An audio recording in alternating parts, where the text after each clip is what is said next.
¿Qué tal? ¿Cómo les va? Bienvenidos a una nueva edición del programa Voz y Voto desde la redacción de La Voz del Interior aquí por el 12. Y hoy vamos a abrir con una entrevista que esperábamos hace algún tiempo. Habíamos invitado a nuestra compañera hoy.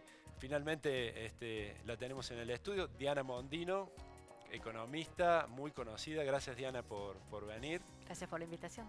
Básicamente, para aquellos que no la conocen, Diana es una importante economista. Trabaja en el ámbito privado desde hace mucho tiempo. En Córdoba su familia fue y es la dueña del Banco Roela. Y también ha tenido en los últimos tiempos una participación activa en redes sociales que tienen que ver con una decisión de ser parte de la discusión política. Así es. Decime si no Perfecto. estoy equivocado. Y bueno, a partir de eso, Diana, muchos importantes protagonistas de la política te ven como una referente interesante también de cara a las próximas elecciones, de lo que vamos a hablar en el programa. Yo quería arrancar, Diana, primero con un tema que nos preocupa a todos. Me parece que aquellos que están más o menos insertos en la economía lo tienen como el problema hoy más importante, que es la inflación, ¿no? Estamos llegando a niveles desconocidos en los últimos años que nos retrotraen a épocas muy malas, ¿no? De la hiperinflación. El 7% en agosto es un número extraordinario, ¿no? y que pega en los bolsillos de la gente. ¿En qué etapa está Argentina hoy? ¿Está entrando en una zona desconocida que puede ser peor, o a partir de eso vos crees que empieza a bajar y se puede consolidar de alguna manera una inflación alta? Dependerá de lo que haga el gobierno, porque hasta ahora las medidas que se han tomado en los anuncios parecían dirigidas a comprender el problema de la inflación, pero las medidas que se han tomado, no los anuncios, las medidas no van en esa dirección. Entonces ahí tenemos un tema que es muy serio, que es que todos sufrimos la inflación, pero la inflación es la consecuencia. Es como decir, tengo fiebre, pero la fiebre no es el problema, la enfermedad es el problema. Y la inflación que tenemos nosotros es consecuencia de un gasto público desmadrado, muy ineficiente, eso es muy importante. Argentina gasta mucho, gasta mal, y que a pesar de la enorme carga impositiva, no es suficiente. Entonces tenemos un déficit que nos ha llevado en el pasado a tomar cada vez más deuda. Ahora que ya nadie nos quiere prestar, tenemos una situación en donde el Banco Central emite muchísimo dinero. Esto viene muy fuerte en los últimos 2 años y medio. Y además se ha formado un sistema que hace que todos sepamos que va a haber más emisión. Con lo cual todo el mundo sabe que va a haber más inflación. Pero la madre del problema es el gasto público. Y el gasto público, te lo doy en números aunque sea más aburrido, en la época de Menem, para decir el último momento en donde hubo de la Rúa, el gasto público total, nación, provincia y municipios, era 23% del PBI, 25%. Hoy es el doble. Estamos en el 40 y largos, 48, por ahí. Entonces, Argentina está gastando el doble, nos quitan a todos en impuestos, pagamos el doble, pero no hay más salud, no hay más educación, no hay más seguridad. Entonces, no estamos teniendo mejores servicios a pesar de que se gaste el doble. Eso te está mostrando que los fondos están yendo a un lugar poco eficiente. Si tuviéramos más infraestructura, puede ser. Si tuviéramos mejor justicia, más rápida, puede ser. Pero no está ocurriendo. No está ocurriendo. Entonces, nosotros tenemos un nivel de gasto público igual o superior a países europeos o escandinavos, con un nivel de eficiencia que me abstengo de decir el calificativo que merece, pero que es desesperante. Entonces, eso te lleva a pagar mucho impuesto por algo que no sirve. Es como de tu sueldo, la mitad, lo que más. Es el equivalente. Y se le han puesto nombres bonitos como solidaridad, etcétera, que es le quito a Juan para darle a Pedro, y voy a decir, bueno, si le quito a Juan y se lo doy a Pedro y Pedro hace algo útil con eso, vaya y pase. Pero hoy ese dinero se está perdiendo de muchas maneras, entre otros por la corrupción. Y creo que el tema de la corrupción es un tema del cual se habla livianamente en Argentina y es un tema en el cual tenemos que focalizarnos, porque gran parte del gasto público podría reducirse si elimináramos el sistema que permite tal nivel de corrupción. Tenés la foto de Sergio Massa. Fuiste muy crítico antes de que Sergio Massa fuera ministro de Economía, se lo mencionaba. No fui crítica, hice un diagnóstico. Momentito. Dijiste que era imposible creerle a Massa, ¿no? La credibilidad no era una cualidad de Sergio Massa. Lleva ya más de un mes como ministro de Economía. A las pruebas me remito. Por ejemplo. Bueno, a ver, anunciado Por ejemplo, cosas de las últimas 2 semanas. Sí. Haber anunciado el dólar soja el día domingo, el lunes no estaba la resolución porque le faltaba algo, la sacan el martes, la tienen que corregir después. Ha habido 2 cambios posteriores. Una vez que se hizo la resolución y que mucha gente actuó de esta manera, le pusieron una barrera de otra forma.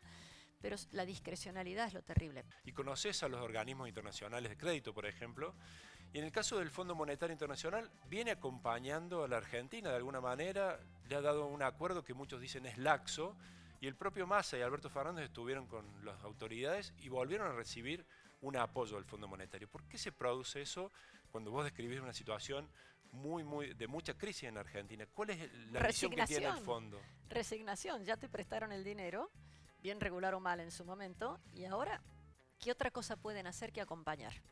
Hay una cosa que es muy interesante. Acompañar incluso con fondos frescos. Están acompañando con fondos frescos. Digo, con este panorama que vos trazás de una Argentina con muchos Porque problemas. si no acompañaran, generás un sismo, un terremoto muy grande desde el punto de vista de la asignación de recursos. A ver, déjame retrasar un poquito. Sí. Políticamente es no al fondo, no al fondo. Ahora van a sacarse una foto con los que le dijeron no al fondo. Dijeron cosas horribles de algunas personas, ahora qué contentos que estamos de estar sacándonos una foto con esa persona. Sí. Bueno, ahora atrás tenés una de esas, de esas fotos. El Fondo Monetario en todas partes del mundo llega a los países cuando los países están en serias dificultades. Por lo tanto, la mitad de los países, algún porcentaje en cada país dice, ay, qué suerte que nos vienen a ayudar, y la otra mitad dice, viste que estamos en problema, tuviste que traer a alguien. Obviamente, el fondo actúa como una maestra, diciéndote, mire, tiene que hacer tal cosa, o como un entrenador de fútbol o de lo que sea, tiene que hacer tal cosa para lograr tal objetivo. No, no quiero. Tiene que reducir gastos, tiene que privatizar. Todo el mundo dice, pero esas cosas son imposibles, siempre es la receta del fondo. Y yo pregunto, ¿qué otra forma tendrías de reducir los gastos? ¿Qué otra forma tendrías de salir de la crisis? ¿Qué otra forma tendrías si tenés una crisis de balanza de pago, o sea que exportás menos de lo que importás? El único camino es exportar más e importar menos. Entonces, lo que te dan es una receta absolutamente de sentido común y no se hace porque políticamente es muy difícil a un sector ayudarlo, mientras que a otros sectores se les está pidiendo un sacrificio mayor.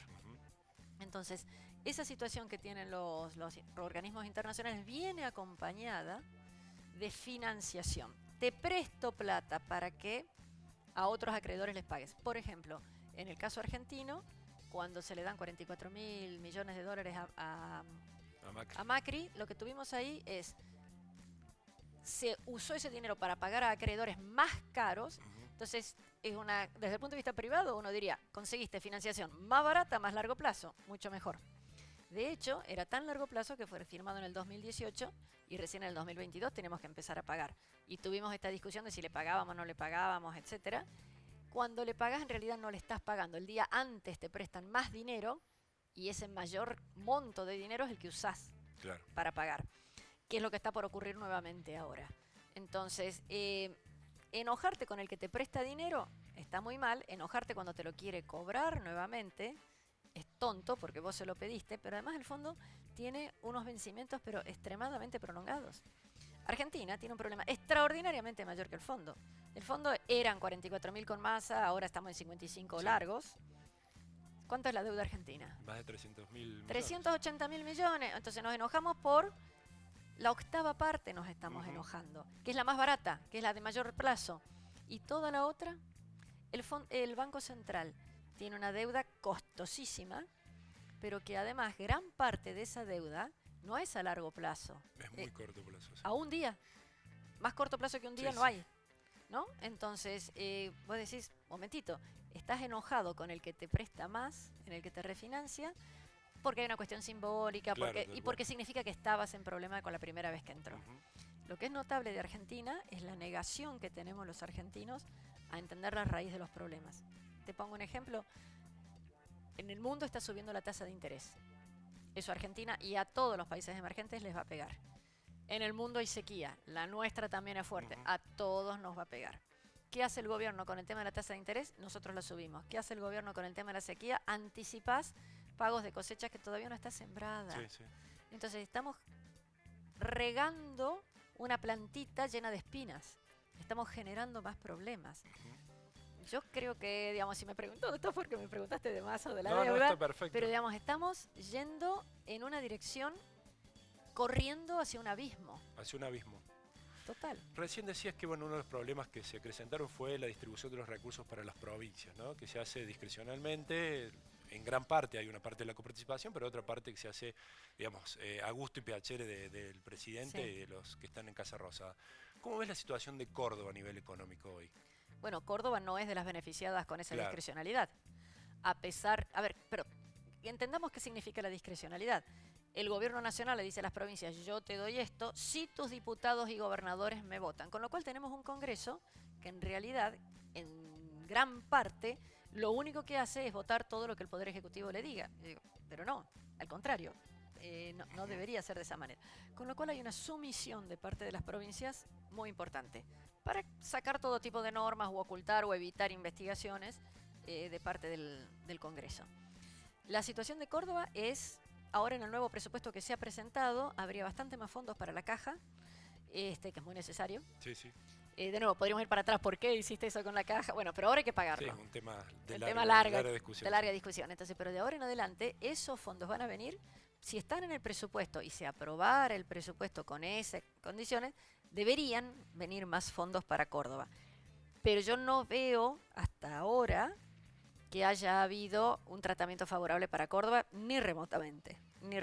Córdoba tiene sus propios recursos, están menos peor administrados que otras provincias. Pero, o sea, tu evaluación es buena, digamos, en cuanto a la Sí, la evaluación del gobierno de Córdoba en el contexto en el que estamos, obviamente que podría ser infinitamente mejor. En la anomia en la que estamos, en la mediocridad en la que estamos, es parte de esta mediocridad. Y no, o sea, yo no criticaría la situación actual de Córdoba cuando uno mira al resto. Claro. Que se puede mejorar Córdoba, una barbaridad, sí. Y eso me parece muy importante para discutir, porque desde el punto de vista político la gente dice, sí, estamos bien, sí, pero podrías estar mejor. Y estamos bien comparados con el otro.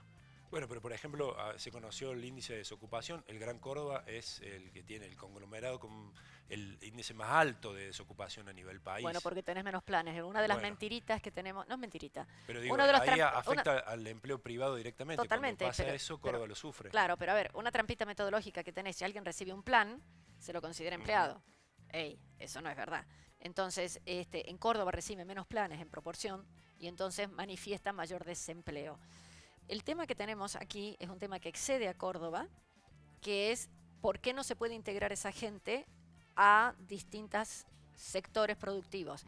En Córdoba podría ser más fácil y ahí está fallando un poquito, me parece que se podría hacer un poco más para incorporar esta gente que ya está viviendo en Córdoba, que está en el Gran Córdoba y en donde hay una fenomenal necesidad de gente que trabaje de Cruz del Eje a Belville. No me digas que no hay fuentes de trabajo. El problema es cómo trasladas las capacidades que esa gente tenga y la vivienda o las escuelas para que esa gente pudiera estar. De nuevo, hay problemas en cordobeses muchísimos, menos que en otros lados. Entonces depende con quién hables, resaltamos solamente la parte de que los problemas son muchos o resaltamos solamente la parte que, y bueno, estamos mejor que en otro lado. A propósito de estos problemas de Córdoba, sos de Córdoba, vivís en Córdoba, y te ven muchos como una posible dirigente en 2023, candidata a gobernadora. ¿Qué hay de cierto en eso? ¿Lo pensás? ¿Ya lo decidiste? ¿Está lejos? Yo no he definido nada. Yo creo, digamos, yo lo que estoy tratando de hacer es una tarea, no sé si la palabra es docente, porque, digamos, expliquemos cómo se haría. Porque hay gente que dice, no, tenemos que arreglar EPEC. ¿Y cómo se arregla EPEC? A ver, ¿qué harías? Porque decir, vamos a lograr que los cordobeses tengan, no sé, invento, mejores caminos. Bueno, ¿qué harías? Entonces yo trabajo en propuestas concretas y me encantaría que alguien las haga. Y si nadie las quiere hacer, supongamos que las propuestas son buenas, no tengo problemas en hacerlas yo, pero hace falta equipos de gente. ¿Pero eso qué significa? No tengo problemas en hacerlo yo. ¿Que estarías dispuesta? Si ese tipo de ideas son compartidas, ¿por qué no? Yo lo que veo que a nivel nacional, provincial, nadie está diciendo qué es lo que haría, salvo algunos candidatos más alejados, más en los extremos, más outliers, para decirlo en inglés, que queda más elegante, que están diciendo lo que harían. Los demás van todos por una relación personal, que la empatía, que vamos a cambiar, que somos muchos, que somos todos, bueno, ese tipo de cosas, pero no me estás diciendo qué harías. Y yo creo que en todas partes hace falta que me digas qué harías, porque si no, ¿por qué te voto? Claro. ¿Y en Córdoba con quién te gustaría trabajar o quién ves que podría ser? Hay mucha gente en Córdoba que puede trabajar. Nómbrame alguno, por ejemplo. No, nombres no, digamos, te puedo nombrar instituciones. Hay, digamos, desde la Universidad Nacional de Córdoba, de la que soy graduada, la Universidad Católica, la Siglo XXI, hay 6 think tanks que tenés en Córdoba. Esos 6 grandes, o sea, tenés algunas... No, hay mucha gente que está preparada y capacitada. Lo que no tiene que haber es mesías. Lo que no tiene que haber es alguien que diga, yo te voy a arreglar tal cosa y para el martes que viene. No, son trabajos de mucho tiempo. ¿Por qué? Porque hay alguna gente que está cómoda en la situación actual. Y si hay que modificarla, a esa persona hay que convencerla o de alguna manera conseguir que se cambie el organismo. Nosotros tenemos que cambiar procesos, tenemos que cambiar métodos. Suena pesado eso, ¿eh? No suena pesado, está bien, es una discusión que hay que dar. Que no dependamos de las personas, porque hoy me dicen, no, fulanito es muy honesto. ¿Y de qué me sirve que sea honesto? Claro. Yo pongo un tipo honesto que te opere del corazón. ¿De qué sirve? No sirve de nada, absolutamente. Entonces, lo que se necesita es, y un deshonesto que te opere el corazón, no te gusta, pero te salvó el corazón. Bueno, en Argentina, yo creo, en Córdoba, creo que tenemos mucha gente honesta y que sabría operar del corazón. Bueno, entonces estás ahora tratando de pensar fórmulas para solucionar problemas, pero sin decisión de una candidatura. ¿Puede ser una buena síntesis? Puede ser una buena síntesis. Siempre hablando del espacio libertario, ¿no? Estuviste siempre cerca de Javier Milei y su gente. Yo, mi corazoncito, López Murphy, Esper, Milei, el ala más liberal de Cambiemos. En alguna época, gente que está dentro del frente de todos tenía un comportamiento. Yo creo que tiene que haber sentido común. Bien. Y tiene que eliminarse la discrecionalidad. Y con esas dos cosas no es suficiente para que Argentina crezca, pero eliminarías un poco la corrupción. Hay un tema importante, todo lo que se está hablando en Argentina, y vos empezaste de esa manera, es hablar de la inflación. Sí. Tenemos que hablar de crecimiento y de desarrollo. Hay 100 países del mundo que no tienen inflación y que no crecen. Nosotros necesitamos crecimiento sin inflación. Bien. Diana, muchísimas gracias. Supongo que estarás nuevamente por acá en los próximos meses. Por suerte, sí. Porque vas a estar siguiendo los problemas de Córdoba y de Argentina, así que nosotros te vamos a volver a invitar. Muchas gracias por haber estado con nosotros. Muchas gracias a ustedes. Vamos a un corte y ya volvemos con más Voz y Voto.